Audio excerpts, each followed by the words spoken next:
সুস্থ হয়ে বাড়ি ফিরে সূর্য। সূর্যর অ্যাক্সিডেন্টের খবর পেয়ে সোহাগের দিদিমা মা রক্ষাকালীর পুজো দিয়ে পুজোর ফুল সূর্যর জন্য হাসপাতালে নিয়ে যায়। কিন্তু মৌরাক্ষী বলে এইসব ফুল ছোঁয়ানো হবে না। তখন ডিনা বলে, আন্টি ঠিক করেছো, এরা ফুল দিয়ে টুকটাক করবে। তখন ডাক্তারও বলে ফুল ছোঁয়ানো যাবে না, এতে পেশেন্টের ইনফেকশন হতে পারে। তাছাড়া পেশেন্টের রক্ত পড়া বন্ধ করা গেছে। এবার যদি ইনফেকশনের কারণে রক্ত আবার পড়তে লাগে তাহলে পেশেন্টের জীবনের ঝুঁকি হবে। তখন ইন্দ্র বলে, ডাক্তার সূর্য এখন ভালো আছে তো? তখন ডাক্তার হ্যাঁ বললে ইন্দ্র মৌরাক্ষীকে নিয়ে বাড়ি ফিরে যায়।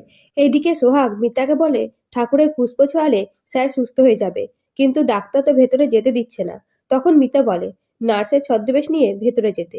সোহাগ মিতার কথা মতো নার্স সেজে সূর্যের মাথায় ফুল ছুঁয়ে দেয়।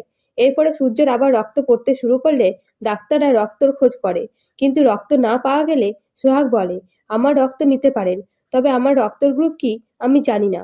তখন ডাক্তার সোহাগের রক্ত পরীক্ষা করে সেম রক্ত পেয়ে সূর্যকে রক্ত দেয় এবং সোহাগের রক্তে সূর্য সুস্থ হয়ে ওঠে। এইসব কাণ্ডে ইন্দ্র সোহাগের প্রতি দুর্বল হলে মৌরাক্ষী বলে মেয়েটার নাম কামানোর জন্য এসব করেছে। এদিকে সূর্য অনেকটা সুস্থ হলে বাড়ি নিয়ে আসে সূর্যকে। এরপর সোহাগ সূর্যের জন্য খাবার বানাতে যায়।